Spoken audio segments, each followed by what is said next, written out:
A bombshell ruling by the Fifth Circuit Court, finding the Biden White House and the FBI and the CDC violated the First Amendment rights of millions of Americans by bullying tech companies into censoring free speech during the pandemic. According to that ruling, the White House, quote, coerced the platforms by way of intimidating messages and threats of adverse consequences. So in other words, the Biden administration forced social media companies to remove our posts that were critical of the Biden administration or made the Biden White House look bad. This ruling could have a major impact on the 2024 election if Democrats lose control of the narrative. The White House says it's evaluating its options. Well, we know they lost control of the narrative. That's for sure. You know, Griff, when you look at another anecdote in this book that stood out to me, he's preparing for this debate, Joe Biden. He's at Aspen Lodge, which is the president's cabin. And while he's there, Ron Klain, who everyone told us this was fine, was startled. He'd never seen Biden look so exhausted and out of it.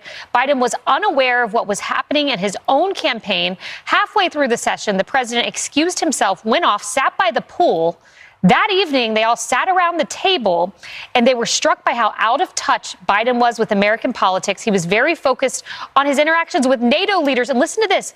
Klain, Whipple writes, wondered half seriously if Biden thought he was president of NATO instead of the United States. Oh, my goodness, the president of the United States. All he cared about was NATO. He wasn't there. Look. All right. All right. Let's get our chant going. I know you guys are sick and tired of hearing those stupid chants from Hands Off yesterday, but I got a good one. Let's go with, what do we want? A president. And when do we want him? Now. Which is exactly what we have now. President Trump. Again. And man, it's so good to say that. It's so good to hear that. And it's so good to be back. I'm glad you guys are here rocking with me again. I've got more that I want to share with you specifically about Tim Walz and this moment of extreme humiliation on CNN with Jake Tapper. Jake Tapper doing Jake Tapper things, folks. Don't get it twisted. He's still a snake in the grass. He's still, he claims that he's not on the left. You've got 2 days of data. Everyone, especially on your side, on the left, is freaking out. I'm not on the left. But at the end of the day, listen, this whole concept, all right, Jake, thank you. This whole concept is about rebuilding an American economy around American good. Yeah, okay. I'm going to tell you right now, Jake Tapper's on the side of money. So whatever side is going to pay him the most, that's the side he's going to be on. But odds are he's going to pretend like he's not on any side for that matter. Okay? So if you stand for nothing, you fall for everything. Remember that, folks. But we've got Tim Walz. We've got Jake Tapper. We got Joe Biden. We got a little bit of Joe Biden mixed in there. And we got some interesting, at least I think interesting, precursors to what is about to happen to the automotive industry post-Trump tariffs. Granted, negotiations are already beginning. I got a report from the USTR last night that more than 50 countries have reached out to the president to begin a negotiation. But they're doing that because they understand that they bear a lot of the tariff. And so I don't think that you're going to see a big effect on the consumer in the U.S. because I do think that the reason why we have a persistent long-run trade deficit is these people have very inelastic supply. They've been dumping goods into the country in order to create jobs, say, in China. I think 50 countries so far have already reached out to President Trump to begin negotiations, and it's freaking Sunday. Folks, these folks, they don't sleep. They're truly working for us. And let me get a like if you agree. And this is, collectively. I know some folks have their thoughts and opinions about Pam Bondi, but regardless, I feel like this administration is holding up their end of the deal, their end of the bargain for which we voted for. And I feel great about what is happening. Granted, yeah, put me in the category of Piers Morgan, where I'm 100% unsure of what's going to happen with tariffs. But I'm also 100% sure that if we didn't make changes, then we would be going down the same path that we've been going down for so long and nothing would get any better. So there's that. Look, unlike 99% of people on social media, I am 100% certain I have no idea if this is going to work. So everyone is either completely sure it's the greatest transformation thing we've ever seen in economic history, or a complete and utter disaster. And it seems to me like with a lot of things that Trump does, probably best to just take a beat, wait a bit, see how this plays out. In particular, see how all the countries respond. You're already beginning to see some movement with some of these countries racing to do a deal with Trump. If enough of them start to do that, you'll see the markets, who are basically like a bunch of lemmings running over a cliff at the best of times, they will roar back at the first sign that any of this appears to be working. However, and I think it's an important caveat, this is one hell of a roll of the dice. Because if you're out there and you're already struggling from a cost of living crisis, and you've got savings and maybe you've got some stocks and so on, you are looking at this and you're worried, you're concerned for your family, concerned how you're going to afford stuff. And I think that Trump has got to look at this very carefully, and he's got to pull out the art of the deal in spectacular fashion. Now, I would just say I wouldn't bet against him. I look at what he's done with the southern border in 2 months, which has been little short of miraculous, and he's had hardly any credit for it. So I'm prepared to give him a little bit of time and a chance, and I think everybody should, to see if this works. But if in 2 months' time it's not working, the pain could be pretty enormous, and that could be presidency threatening. So the stakes are high. It does look like, again, Presidency threatening? Okay. But here's why that doesn't matter. Sorry, guys. I'm in the middle of actually editing this video to bring to you guys, and I just have different thoughts that pop into my head as I re-listen to and think about what I want to share with you, specifically this reference made by Piers Morgan. There's no threat to presidency because, number one, President Trump has already faced pretty much every possible threat that you could throw at him. They tried to impeach him before. They tried to bankrupt him. They tried to incarcerate him, and then they tried to off him. Okay. And he survived. Okay. He's not looking to score any points with, lip service and just telling everybody what they want to hear. He's actually going to try and accomplish the task that he has set out before him, that America voted for, and put forth this mandate to be executed upon, that the left and the media continuously try to fight. There's no third term, at least not yet. And again, that's not even his focus. His focus is making America great again, period. The hat literally says it all. And so if by chance, let's just say, things don't go as planned, he's not going to not be president, okay?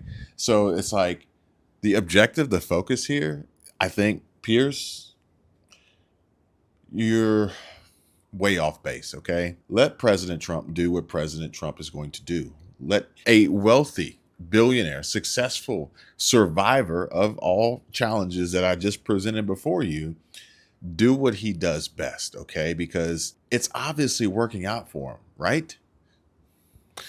I'd love to know you guys' thoughts. Feel free, jump in the comment section down below. Check out the links in the description. Thank you all so much for your super thanks on the videos, and let's just dive right in. We've known this, and to Cheryl's point, I mean, he falls off bikes, he falls down stands, he can't keep up in conversations.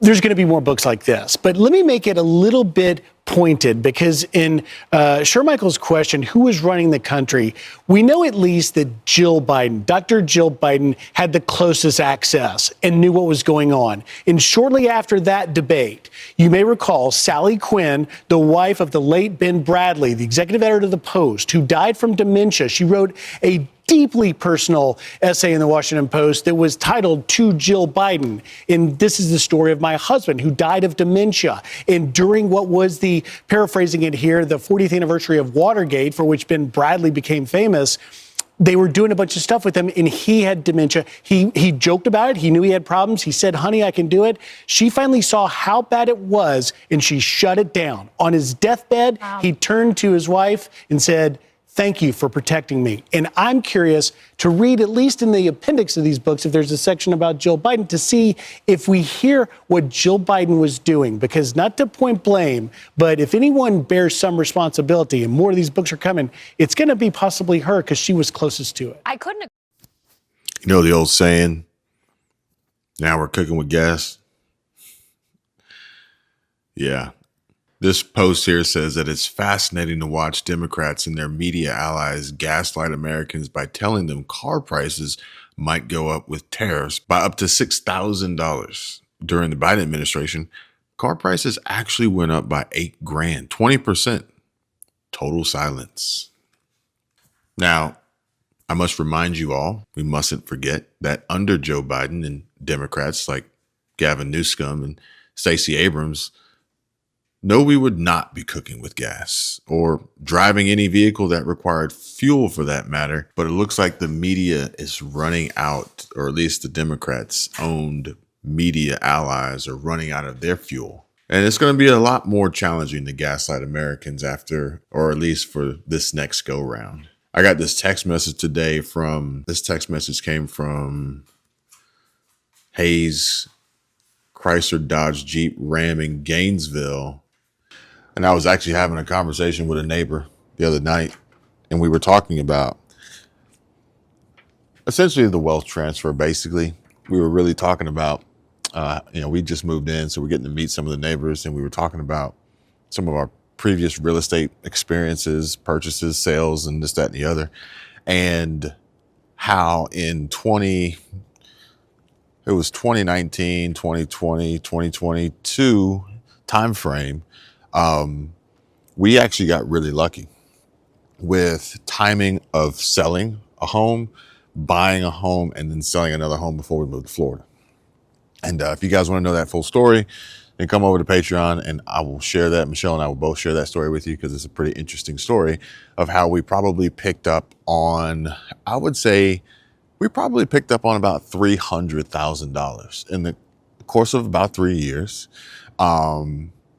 In that real estate transaction. A lot of people say, well, how you watch these videos, how did you get rich? And people say real estate. I'm not going to say that we're rich, but to pick up $100,000 a year, essentially $300,000 over 3 years, it was because of real estate. And I remember that because specifically we were trying to time it to get out of our home at the cutoff of 2 years to avoid the property gains of selling the primary residence before 2 years' time was up. But anyway, it really was a conversation of, well, if this ever happens again, will we ever see interest rates as low as we've ever seen them before? Probably not. Will we ever see home prices do what we saw them do over the last decade or more, actually? Probably not. However, whenever we see what's about to happen again or happen next, we have to be able to identify and jump on it immediately.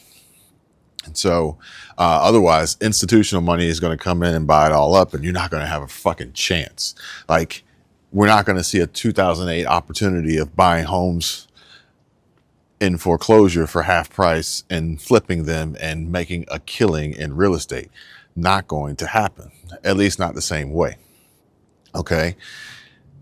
But this text message that I received this morning was like, wait, they're trying this shit again. They're trying it again. Okay. I think I bought this truck. It might have been it was probably 2020 because it was a 19. It's a 2019 F-250, and I was buying it when the 2020 was coming out, and it was a slight refresh, I think, on that year. That's a slight refresh. So I was like, let me see if I can get a deal on a 19. And so I did. I bought it. I got it, whatever. I sold it since. And that was a long time ago. But to get that text message from a dealership that I had no relationship whatsoever after making that purchase outside of that, to me, screams panic. And what I suspect immediately, gut reaction here is the dealerships are going to try to entice anyone that they can to trade in their vehicle or sell their vehicle, because the dealerships want to do what they did back then again now. However, it's not necessarily going to be because of a supply chain shortage or issue or semiconductor chip shortage or whatever you want to call it. It's going to be because of tariffs. And so basically what these dealerships are going to probably try to do is they're going to try and get as many trades and make purchases as they can to increase their used car lot volume inventory, because those don't have any tariffs on them. So they can then maybe pay you more than what your trade is worth, your vehicle is worth, so that they can then gouge the next person on that vehicle at a discount compared to what new vehicles could potentially cost once the tariffs are imposed. Maybe, if, again, negotiations have already begun, folks, and it's super early, so it's definitely not time to panic. But that text message really spoke to me this morning, and that's what it said. And I think it's a hint. It's a telling story about history repeating itself, oftentimes rhyming. But I guess the funny part about it all is the people calling Elon Musk stupid thought that this guy was a freaking genius. Thanks, Kevin. Yes, sir. That's why today I'm announcing new tariffs in key sectors of the economy that are going to ensure that our workers are not held back by unfair trade practices. It is just ridiculous to wake up every single day and see a new headline of the embarrassment that our president and the current administration is facing. And it says here, Democrats are once again furious that President Trump took a trip to Miami for some weekend golf after working hard for Americans. Reminder, not one Democrat complained when President Biden spent over 2 weeks straight on the beach in Delaware.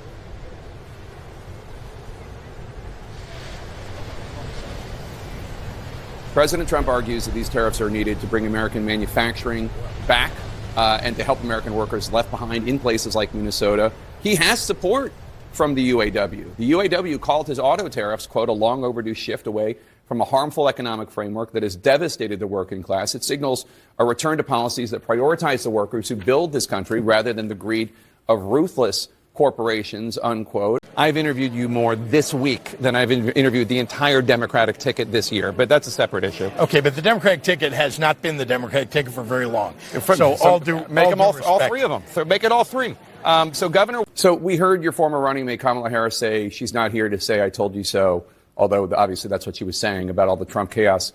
We're seeing, I have to say though, what does I told you so really mean here? I mean, people heard her message. They did not vote for her. She lost every battleground state. You yourself have criticized the Harris-Walz campaign for being too cautious. She may have told the American people, she may have warned the American people, but she didn't do it compellingly enough to win.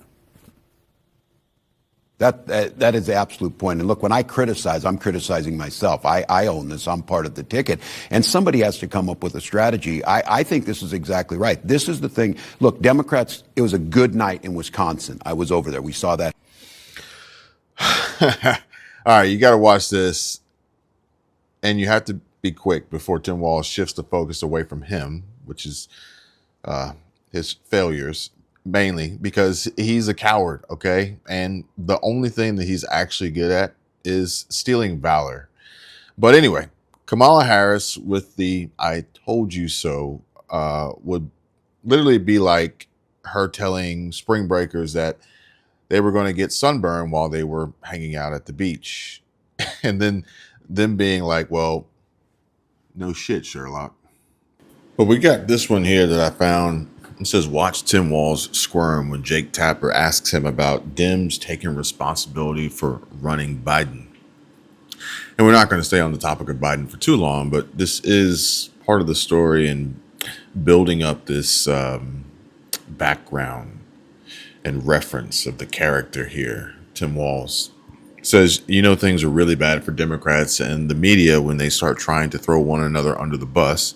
Oh, we don't think for 1 second this is about Jake Tapper being the better journo and actually holding Tim Walz or any Democrat responsible for pretending Joe Biden was A-OK to run the country. No, this is about pretending to care now that the toothpaste is out of the tube. And we all know, they all knew, including the media, that Biden was in bad shape. And they covered for him. Still, it's fun watching a worm like Walz squirm, so watch this one here. Western Lensman posts Tapper, don't you think your party needs to take responsibility for running Biden when he was clearly not up for the job? And Tim Walz says, well, we may have made a mistake, But let me tell you about Trump. That is horrific, but we don't do a good job of telling that. Don't you think your party needs to acknowledge that President Biden was not up for the job of running for re-election and that this was a major mistake by the He made that decision. I know, but you all went along with the idea that he was up for it, and he wasn't. And everybody saw it, and the country rejected it. Yeah, well, look, history will tell us to go back on that. That very well could be the case, Jake. What I'm concerned about is learning from those lessons. I would hope we would never do it again, make a mistake, make sure we go through and get someone. But I don't know where it helps us going forward. I certainly am deeply concerned that Donald Trump is going to lead us down a horrific... Look, thank God it's tariffs that he said. Donald Trump listens to no one. Remember, Donald Trump has statements about, I don't think nuclear war would be that bad. I guess we're lucky that he went after tariffs instead of that route. Yeah. We have an issue in this country that is going to impact us. And if there is not a loyal opposition, if there's not some soul searching on our side, if there's not reaching out to those folks who are in the streets, they're leading right now. So quick question. I would tell everybody, you better get with them. Yeah. Quick question. Well, fortunately, President Trump, everyone knows that he's awake. Everyone knows that he's alive and functioning. And when he says something, he's going to do it, which is part of the reason why America unanimously voted, made him president, and not Kamala Harris and Tim Walz being vice president. And so if he says he's going to go after countries for fair and free trade and introduce tariffs, he's going to do it. And this is not just an empty threat or wishful thinking. And so now the tone has been set. Don't fuck with Trump. Going back on Tim Walz here, though, and Jake Tapper saying, don't you think the party needs to take responsibility for running Biden when he was clearly not up for the job? For which Tim Walz immediately says, I didn't do that. I didn't do that. That's not a leader, folks. I'm going to tell you right now, a leader, when a problem is presented, they have two choices, two options. The first being what Tim Walz just did is, who caused the problem? That's not a leader. A real leader would say, I don't care whose problem I don't care who made this a problem. We're going to fix it. How do we solve it? That's what a real leader would do. That's what a real leader would say. And so what's most important here is that the Democrats take responsibility for blank. This instance is for running Biden when he clearly was not up for the job. But at the end of the day, Democrats need to take responsibility. They have not. They are not. And odds are they will not. But we're going to keep reading on here. It says, ha, ha, ha, ha, ha. This was not just a mistake, Timmy. This was possibly a party-ending F-up that has nothing to do with Trump. Wait. Okay, so that's not entirely fair. Trump is involved, but only so far as the fact Democrats were willing to completely nuke themselves to try and stop him. Even after everything that they did to him and our country, Trump is still president again.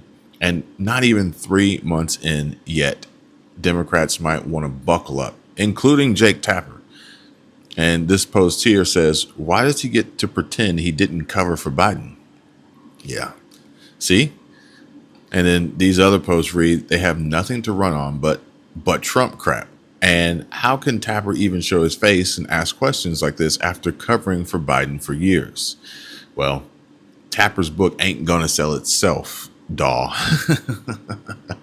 Scott, Democrats, they're pouncing on the fact that President Trump was playing golf as these markets were tumbling. Do you worry about the optics at all? No, I mean, not at all. I mean, presidents play golf. Joe Biden played golf. Joe Biden spent most of his term on vacation. I mean, no. I mean, this is a common parlor game that's played. I don't think it makes a difference to anybody. I do find it interesting in this conversation, though, about Democrats finding their, free market bona fides all of a sudden. I mean, these are the same party that's been arguing that corporations need to pay higher taxes. I mean, effectively, a tariff is just a tax on corporate activity. That's what it is. And Democrats for years have argued for higher corporate tax rates, and now they're arguing against effectively a tax on corporate activity. I think if I were Donald Trump, I might next week say, you know what? I'll meet you on this. Let's slash the corporate tax rate in half, and it'll mitigate your concerns about the tariffs. I bet you wouldn't find one Democrat who would agree to it, even though it would be an amazing idea. I find so frustrating about the conversation around tariffs is that we all agree on the problem. We all agree that the deindustrialization of America led to the downward mobility of the American working class, deaths of despair, people working multiple jobs and not being able to afford the American dream. We all agree that it is deeply unfair for the American middle class to be bearing the burden of unfair tariffs from other countries. We all agree that it is great for the president to have leverage in order to demand reasonable things, like that countries stop allowing to murder 100,000 Americans every year, and that Mexico do its part to police its own border. And yet when somebody has the courage to show up and say to Wall Street, screw you, I am waging war. I am waging class warfare on behalf of the American working class. And you elites in Wall Street, you do what you need to do because I'm not going to stop fighting for the American working class. Suddenly, everybody is sitting around going, oh no, the stock market. Yeah, the stock market looks like that because the rich are punishing Trump for siding with the neglected and humiliated American working class over them. We have already seen these tariffs work, Pierce. The number of people crossing the southern border is at zero, is at record lows for the last 10 years. We have already seen $1.2 trillion in manufacturing invested in this country since January 21st. So they have already worked. Now, how long is Wall Street going to keep trying to punish this president for standing the American working class? I don't know, but I can tell you that the view from the street is people cannot believe that there is a president who is working for them, who is putting them first and telling Wall Street to go screw itself. Wall Street, which picked the Democrats for the last 3 election cycles in a row. That's what the real story is here.